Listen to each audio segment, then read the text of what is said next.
Everyone, आज हम discuss करेंगे supreme court judgment on schedule caste and schedule tribe. Supreme court का judgement आया था ऑन 22 अप्रैल 2020 को, और उस जजमेंट में उन्होंने कहा ईयर 2000 में आंध्र प्रदेश के गवर्नर ने एक ऑर्डर पास किया था रिगार्डिंग शेड्यूल ट्राइब रिजर्वेशन इन शेड्यूल एरिया। उस ऑर्डर को उन्होंने निगेट कर दिया है। उन्होंने सुप्रीम कोर्ट ने ऐसा कहा, ये पूरा ऑर्डर अनकॉन्स्टिट्यूशनल है, अनरीजनेबल है एंड आर्बिट्री है। तो सुप्रीम कोर्ट का ऑर्डर क्या है एंड शेड्यूल ट्राइब रिजर्वेशन क्या है, आज के लेक्चर में हम डिस्कस। लेक्चर का outline, what is supreme court judgment, इस जजमेंट का इफेक्ट क्या होगा, इसको कैसे इंप्लीमेंट कर सकते हैं, प्रेजेंट रिजर्वेशन सिस्टम क्या है schedule caste, schedule tribe, OBC, economically weaker section के लिए, रिजर्वेशन क्यों हमने इंट्रोड्यूस किया था, उसका यूटिलिटी क्या है, क्रिटिसिज्म क्या है रिजर्वेशन का, रिजर्वेशन में क्या रिफॉर्म कर सकते हैं, रिजर्वेशन बैकवर्डनेस को दूर करने के लिए एक टूल हम लेके आए थे, क्या रिजर्वेशन के अलावा भी हमारे पास कोई सोल्यूशन है। तो पूरे लेक्चर में हम इसको डिस्कस करेंगे। फर्स्ट सुप्रीम कोर्ट जजमेंट 22 अप्रैल 2020 को सुप्रीम कोर्ट के 5 जज के बेंच, जिसके अंदर justice Arun Mishra, justice Indira Banerjee, justice Vineet Saran, justice M R Shah and justice Aniruddha Bose, ये 5 जज के जजमेंट ने ऑर्डर पास किया और इन्होंने schedule caste, schedule tribe reservation पे अपना ऑब्जर्वेशन भी दिया। तो ऑब्जर्वेशन क्या है, ऑर्डर क्या है, इसको देख। फर्स्ट ऑर्डर, जून 2000 में आंध्र प्रदेश के गवर्नर, तब आंध्र प्रदेश एंड तेलंगाना एक था, 2014 में आंध्र प्रदेश का बाइफर्केशन हुआ और उसमें से तेलंगाना निकला। सो आंध्र प्रदेश के गवर्नर ने एक ऑर्डर पास किया। उन्होंने कहा शेड्यूल एरिया है। अब ये शेड्यूल एरिया क्या होता है, इंडियन कॉन्स्टिट्यूशन का 5th शेड्यूल है, उसके अंदर एक स्पेशल कैटेगरी का एरिया है जहां पे ट्राइबल पॉपुलेशन डोमिनेट करता है और उसको शेड्यूल एरिया कहते हैं। यहां पे कुछ हमने स्पेशल प्रोविजन दिया है। अब वो स्पेशल प्रोविजन क्या है, सपोज ये शेड्यूल एरिया लाई करता है, सपोज ये शेड्यूल एरिया लाई कर रहा है इन आंध्र प्रदेश में, तो आंध्र प्रदेश के गवर्नर और प्रेसिडेंट ऑफ इंडिया को हमने स्पेशल पावर दिया है कि किसी रूल्स को चेंज कर सकते हैं या रूल्स को मॉडिफाई फॉर्म में वहां पे अप्लाई कर सकते हैं या शेड्यूल एरिया को कंप्लीट एग्जेम्प्ट कर सकते हैं उस लॉ से। तो ये एक स्पेशल पावर हमने गवर्नर को और प्रेसिडेंट ऑफ इंडिया को दिया है। तो शेड्यूल एरिया में ट्राइबल पॉपुलेशन डोमिनेट करता है। तो आंध्र प्रदेश के गवर्नर ने एक ऑर्डर पास किया और उस ऑर्डर में उन्होंने कहा कि जो भी स्कूल शेड्यूल एरिया में है वहां पे जो स्कूल के टीचर का अपॉइंटमेंट होगा, they should belong to schedule tribe. So schedule area में जो भी स्कूल टीचर का अपॉइंटमेंट होगा, they should be of schedule tribe, which means 100% reservation schedule tribe के लिए। अब senior lawyer of supreme court Rajeev Dhavan, उन्होंने इस ऑर्डर को चैलेंज किया एंड 22 अप्रैल 2020 को सुप्रीम कोर्ट का जजमेंट आया। सुप्रीम कोर्ट ने कहा ये अनकॉन्स्टिट्यूशनल है। क्यों अनकॉन्स्टिट्यूशनल है, क्योंकि कॉन्स्टिट्यूशन के अगेंस्ट है। 1992 में Indira Sawhney and other versus union of India का जजमेंट आया था। उसमें सुप्रीम कोर्ट के कॉन्स्टिट्यूशनल बेंच ने कहा था कि रिजर्वेशन किसी भी केस में 50% से ज्यादा नहीं होना चाहिए। सो 50% अपर लिमिट है रिजर्वेशन का। जब अपर लिमिट रिजर्वेशन का 50% है तो यहाँ पे 100% कैसे हो गया। तो इसके लिए सुप्रीम कोर्ट ने कहा कि ये पूरा अनकॉन्स्टिट्यूशनल है, क्योंकि इंडियन कॉन्स्टिट्यूशन में एक रूल ऑफ लॉ है और सुप्रीम कोर्ट का जजमेंट वो तो लॉ के नेचर का होता है, तो ये तो सुप्रीम कोर्ट के जजमेंट का कंटेम्प्ट है। फर्स्ट। सेकंड, सुप्रीम कोर्ट ने कहा ये अनरीजनेबल है। क्यों अनरीजनेबल है, इंडिया के अंदर बहुत ज़्यादा डिफरेंसेस है। से शेड्यूल एरिया के अंदर शेड्यूल ट्राइब स्टूडेंट्स हैं, वहाँ के जो स्कूल में शेड्यूल ट्राइब स्टूडेंट्स हैं, तो ये जरूरी थोड़ी है कि शेड्यूल ट्राइब के स्टूडेंट्स के लिए हमें शेड्यूल ट्राइब टीचर ही चाहिए, कोई और भी तो उनको पढ़ा सकता है, से जनरल कैटेगरी का या शेड्यूल कास्ट का या फिर ओबीसी का, कोई भी उनको पढ़ा सकता है। दूसरा, शेड्यूल एरिया में ट्राइबल पॉपुलेशन डोमिनेट करता है, बट यहाँ पे कोई नॉन ट्राइबल भी रहते होंगे, तो ये हेट्रोजेनिटी को अपोज करता है। सेकेंड, ये मेरिट को भी अपोज करता है। से कोई बहुत अच्छा टीचर होगा बट वो नॉन शेड्यूल्ड ट्राइब होगा, बट उसका तो रिक्रूटमेंट होगा नहीं, क्योंकि यहाँ पे तो 100% रिजर्वेशन शेड्यूल्ड ट्राइब कैंडिडेट के लिए है। तो ये मेरिट के भी अगेंस्ट है। सपोज आंध्र प्रदेश के अंदर ये एक शेड्यूल एरिया 1 है, ये है एक शेड्यूल एरिया 2। अब मैं शेड्यूल ट्राइब को बिलोंग करता हूँ, लेकिन मैं शेड्यूल एरिया 2 में क्यों जाऊंगा पढ़ाने, क्योंकि इसका फिजिकल डिस्टेंस मेरे घर से बहुत दूर है। तो जो आउटसाइड एरिया में रहते हैं फ्रॉम शेड्यूल एरिया 2 से, उनके लिए डिफिकल्टी होगा वहां पे जाना, बिकॉज मे बी सैलरी का प्रॉब्लम होगा, फिजिकल डिस्टेंस का इशू होगा, या वहां पे रिलोकेट करने का इशू होगा। तो अदर एरिया के ट्राइबल होंगे वो वहां पे जाना नहीं चाहेंगे, बिकॉज उनको डिसएडवांटेज हो रहा है। ट्राइबल एरिया का डेवलपमेंट होना चाहिए विदाउट लूजिंग इट्स आइडेंटिटी। ये पूरा ऑब्जेक्टिव था शेड्यूल एरिया बनाने के पीछे। ट्राइबल का आइडेंटिटी भी ना लूज हो और उनको मॉडर्नाइज भी करें, उनको डेवलप भी करें। बट इस गवर्नर के ऑर्डर से ये पूरा निगेट होता है। तो ये ऑर्डर अनकॉन्स्टिट्यूशनल है, अनरीजनेबल है, आर्बिट्री है, ये सुप्रीम कोर्ट का कहना है, और उन्होंने इसको कंप्लीट कैंसल आउट कर दिया। सुप्रीम कोर्ट ने अपने जजमेंट के अंदर एक ऑब्जर्वेशन भी दिया था। वो ऑब्जर्वेशन है, गवर्नमेंट ड्यूटी बाउंड है, मीन्स ये गवर्नमेंट की ड्यूटी है वो SC/ST रिजर्वेशन को पीरियोडिकली रिव्यू करे। रिजर्वेशन का क्राइटेरिया क्या है, रिजर्वेशन का प्रोसेस क्या है, इसको टाइम टू टाइम रिव्यू करें, क्योंकि time to time economy change हो रहा है, सोसाइटी चेंज हो रहा है, पॉलिटिकल सिस्टम चेंज हो रहा है। तो क्यों नहीं रिजर्वेशन सिस्टम के अंदर अकॉर्डिंगली चेंजेस करें, ताकि उसका बेनिफिट ज़्यादा से ज़्यादा लोगों को मिले, और उनको बेनिफिट मिले जिनको इसकी सबसे ज़्यादा ज़रूरत है। जो शेड्यूल ट्राइब में जो सबसे वीकेस्ट सेक्शन है, जो मोस्ट डिजर्विंग सेक्शन है, उनको बेनिफिट मिले। ये सारा का सारा बेनिफिट शेड्यूल ट्राइब रिजर्वेशन का, शेड्यूल ट्राइब के अंदर कोई इलाइट सेक्शन है, कोई एफिलिएट सेक्शन है, उसको बेनिफिट ना मिल जाए। तो सुप्रीम कोर्ट का ऑब्जर्वेशन था, गवर्नमेंट की ये ड्यूटी है, आप time to time schedule tribe के रिजर्वेशन को रिव्यू करें, ताकि इसका बेनिफिट ट्रिकल डाउन करके वीकेस्ट से वीकेस्ट सेक्शन सोसाइटी का है उसको मिले, और ये सारा का सारा बेनिफिट किसी एलीट सेक्शन को, कोई डोमिनेंट सेक्शन को ना चला जाए इन schedule caste and schedule tribe. अब सुप्रीम कोर्ट के जजमेंट का इफेक्ट क्या होगा? पहला इफेक्ट है कि कुछ स्टेट में इंदिरा शामनी जजमेंट के अंदर 50% का कैपिंग है, उस कैपिंग को उन्होंने ब्रीच कर दिया है। ये आप डायग्राम में देखेंगे। ये मैंने 28 जून 2019 के अंदर इंडियन एक्सप्रेस का दिल्ली का एडिशन है, वहां से ये ग्राफिक मैंने पिक किया है। तो जो स्टेट रेड कलर में है उन्होंने 50% के कैपिंग को ब्रीच कर दिया है। उन्होंने कहा सोशल बैकवर्डनेस और एजुकेशनल और इकोनॉमिक बैकवर्डनेस की वजह से, जैसे महाराष्ट्र ने मराठा को रिजर्वेशन दिया या हरियाणा ने जाट को रिजर्वेशन दिया, तो इन्होंने 50% के कैपिंग को ब्रीच कर दिया है। इसके अगेंस्ट सुप्रीम कोर्ट में PIL फाइल हुआ है, प्ली फाइल हुआ है। तो अब ये जजमेंट आया, तो इस पटिशन के ऊपर भी अब सुप्रीम कोर्ट सोचेगा कि जब ST के जजमेंट पे उसने कहा कि 100% नहीं होना चाहिए क्योंकि इंदिरा शामनी को वॉयलेट करता है, तो इन सब के पटिशन के बारे में भी तो सुप्रीम कोर्ट को रिव्यू करना पड़ेगा।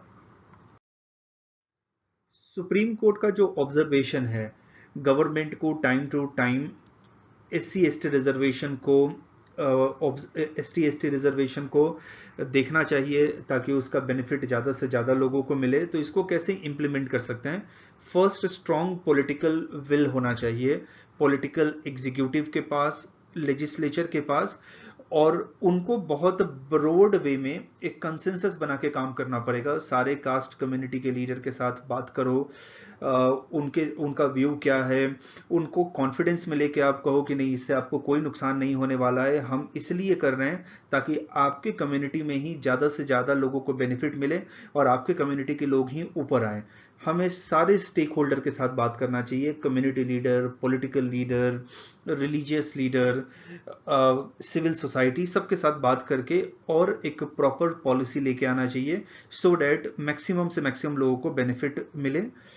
रिजर्वेशन के अंदर हमें कुछ लिमिटेशन लगाना चाहिए, लाइक एक ही फैमिली के 2 जनरेशन को ही बेनिफिट मिलेगा, उससे ज़्यादा बेनिफिट नहीं मिलेगा। अब ये कैसे है, सपोज ग्रैंडफादर है, देन फादर है एंड सन है।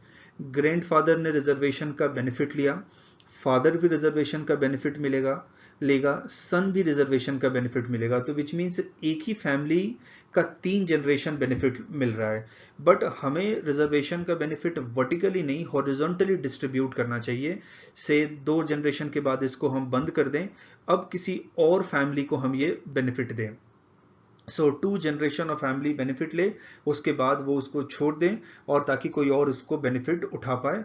हमें ज़्यादा से ज़्यादा वेटेज देना चाहिए से जो लोग हैंडीकैप हैं, handicap not means physical handicap, I am saying about social handicap, like female हैं, उनका डेवलपमेंट इंडिकेटर उतना ठीक नहीं है तो उनको रिजर्वेशन का बेनिफिट देना चाहिए।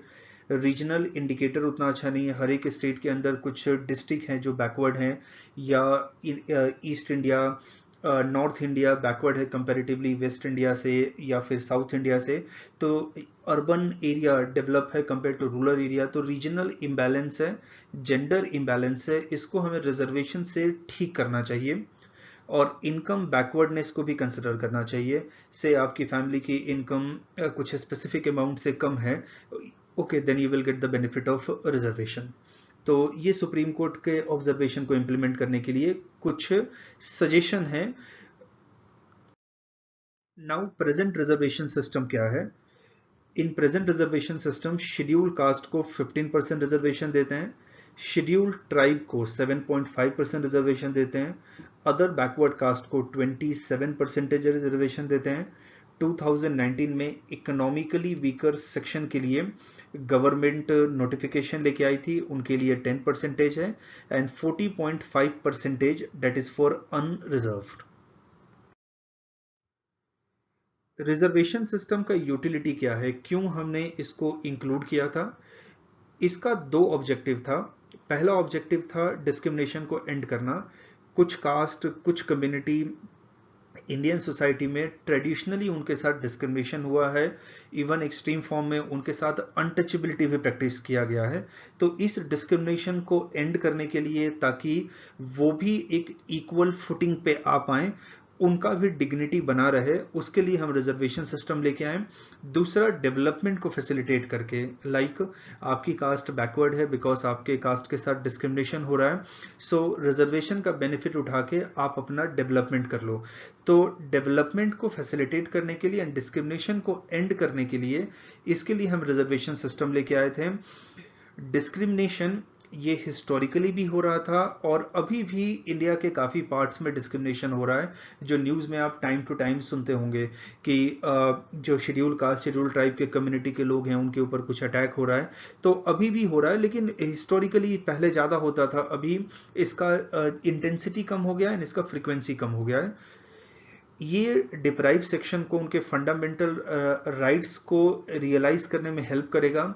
फंडामेंटल राइट लाइक डिग्निटी, हर एक इंडिविजुअल का ये अपना राइट है कि वो डिग्निफाइड वे में रहे। इक्वालिटी को प्रमोट करेगा, फ्रीडम को प्रमोट करेगा, आपको जिससे शादी करना है आप करो, आपको जिस प्रोफेशन में रहना है आप रह सकते हो, आपको जहां जाना है आप जा सकते हो, कहीं पे भी सेटल होना है आप सेटल हो सकते हैं। तो रिजर्वेशन सिस्टम का ट्विन ऑब्जेक्टिव था, डिस्क्रिमिनेशन को एंड करना एंड डेवलपमेंट को फैसिलिटेट करना। काफी हद तक रिजर्वेशन सिस्टम इसमें सक्सेसफुल भी हो पाया है। प्रेजेंट रिजर्वेशन सिस्टम का क्या क्रिटिसिज्म है? पहला, कास्ट को पॉलिटिक्स में हम यूज करते हैं सोसाइटी को डिवाइड करने के लिए। इलेक्शन के टाइम आप देखेंगे caste based political party emerge होता है, या फिर कुछ लीडर कहते हैं कि हम इस कास्ट को रिप्रेजेंट करते हैं क्योंकि मेरा सेकंड नेम, मेरा सरनेम ये है, तो इस कास्ट के वोट मुझे मिलना चाहिए। तो पॉलिटिक्स के अंदर कास्ट को यूज करते हैं और सोसाइटी को पोलराइज करने का ट्राई करते हैं। इलेक्शन कमीशन इसका नोट ले, कोई भी पॉलिटिकल पार्टी या पॉलिटिकल लीडर अगर कास्ट को यूज करता है इलेक्शन के टाइम, तो वो उसको डिस्क्वालीफाई करें इलेक्शन लड़ने से। रिजर्वेशन सिस्टम सोसाइटी को अनइक्वल बनाता है, कैसे? कुछ लोग हैं जिसका बेनिफिट रिपीटेडली लेते रहते हैं और कुछ लोगों को इसका बेनिफिट नहीं मिलता है। तो जो जनरेशन टू जनरेशन इसका बेनिफिट लेते हैं वो ग्रो हो जाते हैं और जिनको हम डिनाई करते हैं वो डिप्राइव हो जाते हैं। तो जिसके वजह से inequality within the community काफ़ी ज़्यादा इंक्रीज हो जाता है। According to one report, just 3 to 5% scheduled caste and scheduled tribe families in India वो इस रिजर्वेशन सिस्टम का बेनिफिट उठा रहे हैं और ये ट्रिकल डाउन नहीं कर रहा है horizontally. Capable and deserving people को बेनिफिट नहीं मिलता है और वो सोसाइटी में कन्फ्लिक्ट लेके आता है। सपोज करो एक डॉक्टर का सन है, वो शेड्यूल कास्ट या शेड्यूल ट्राइब को बिलोंग करता है, उसको रिजर्वेशन का बेनिफिट मिल गया, और कोई जनरल कैटेगरी का सन या डॉटर है उसको मे भी बेनिफिट नहीं मिला, तो उसके अंदर एक डिसकंटेंटमेंट आएगा कि यार वो भी तो मेरे जैसा ही था लेकिन उसको बेनिफिट मिला, मुझे क्यों नहीं मिला। तो रिजर्वेशन सिस्टम ऐसा होना चाहिए जो डेवलपमेंट में फैसिलिटेट करे, ये ऐसा ना हो कन्फ्लिक्ट लेके आए किसी के अंदर। और अगर रिजर्वेशन की किसी प्रोविजन से कन्फ्लिक्ट भी आता है तो हमें तुरंत उसको दूर करना चाहिए। रिजर्वेशन सिस्टम को हम कैसे रिफॉर्म कर सकते हैं? एक प्रॉपर एक्सक्लूडिंग क्राइटेरिया होना चाहिए। हम किसी कास्ट को, किसी कम्युनिटी को इंक्लूड करते हैं रिजर्वेशन नेट में ताकि उसका डेवलपमेंट हो पाए, उसके साथ जो डिस्क्रिमिनेशन होता है वो डिस्क्रिमिनेशन हट जाए। सेम वे में हमारे पास एक्सक्लूडिंग क्राइटेरिया भी होना चाहिए। सेम कास्ट ए को हमने रिजर्वेशन नेट में इंक्लूड कर दिया और से 2010 में इसको इंक्लूड किया। अब इस कास्ट का सफिशिएंट डेवलपमेंट हो गया, सो 2020 में इसको हम रिजर्वेशन सिस्टम से बाहर निकाल देंगे। तो प्रॉपर एक्सक्लूडिंग क्राइटेरिया भी होना चाहिए, बट अभी इंक्लूजन हम ज़्यादा करते हैं, एक्सक्लूडिंग नहीं करते हैं। एक्सक्लूडिंग क्राइटेरिया के लिए एसेट होना चाहिए, जैसे ओबीसी के अंदर क्रीमी लेयर है, शेड्यूल कास्ट शेड्यूल ट्राइब के अंदर भी क्रीमी लेयर होना चाहिए। लेवल ऑफ पेरेंट एजुकेशन और प्रोफेशन, 2 जनरेशन का बेनिफिट मिलना चाहिए, जैसे आगे हमने देखा था, उसके बाद बेनिफिट कम हो जाए। इनकम का क्राइटेरिया होना चाहिए। So just like we have inclusion criteria, वैसे ही हमारे पास एक्सक्लूजन क्राइटेरिया भी होना चाहिए। हर एक कास्ट का कंडीशन हर जगह पे यूनिफॉर्म नहीं है। से कास्ट ए है, गुजरात में उसका कंडीशन कुछ और होगा, यूपी में उसका कंडीशन कुछ और होगा, वेस्ट बंगाल में कंडीशन कुछ और होगा। तो जब कास्ट का कंडीशन हर जगह यूनिफॉर्म नहीं है तो सेम पॉलिसी क्यों है? पॉलिसी कस्टमाइज होना चाहिए रीजन अकॉर्डिंग। पॉलिसी कस्टमाइज होना चाहिए according to social economic condition of that region. एक regular, correct and independent assessment होना चाहिए। जस्ट लाइक हमारे पास इलेक्शन कमीशन है, एक कॉन्स्टिट्यूशनल बॉडी है इंडिया में, इलेक्शन कंडक्ट करता है। कैग है, कंट्रोलर एंड ऑडिटर जनरल, जो गवर्नमेंट के अकाउंट को ऑडिट करता है। वैसे ही हमारे पास एक कॉन्स्टिट्यूशनल पावरफुल बॉडी होना चाहिए जो असेसमेंट करे या एस्टिमेशन करे कि किस कास्ट को रिजर्वेशन में इंक्लूड करना है, किसको एक्सक्लूड करना है, और उसके लिए ऑब्जेक्टिव क्राइटेरिया होना चाहिए। ऐसा नहीं कि हम प्रेशर ग्रुप, इंटरेस्ट ग्रुप की तरह थ्रू गवर्नमेंट के ऊपर प्रेशर एग्जर्ट करें अपने कास्ट कम्युनिटी को इंक्लूड करने के लिए। प्रॉपर एंड प्रिसाइज पैरामीटर होना चाहिए, वेग नहीं होना चाहिए। ओके, आपके कम्युनिटी को हमने इंक्लूड किया रिजर्वेशन नेट में, दिस आर द क्राइटेरिया। आपके कम्युनिटी को हम नहीं इंक्लूड करेंगे, दिस आर द क्राइटेरिया। और अगर कोई इस चीज को नहीं मानता है तो उसके अगेंस्ट कंटेम्प्ट का चार्ज हम लगा सकते हैं।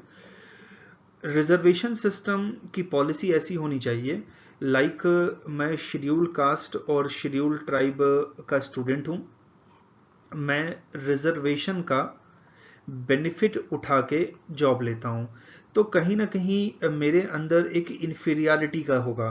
लेकिन अगर मैं बिना रिजर्वेशन का बेनिफिट उठाए अगर जॉब ले लेता हूं तो इस इन्फीरियरिटी के परसेप्शन को मैं दूर कर पाऊंगा। तो जो लोग कैपेबल हैं एससी एसटी में, उन्हें विलिंगली रिजर्वेशन को फोरगो करना चाहिए, ताकि ताकि उन्हीं के कम्युनिटी के बाकी लोग हैं उनको जॉब मिल पाए, या उनके कम्युनिटी के जो लोग होते हैं वो बेटर वे में परफॉर्म कर पाए।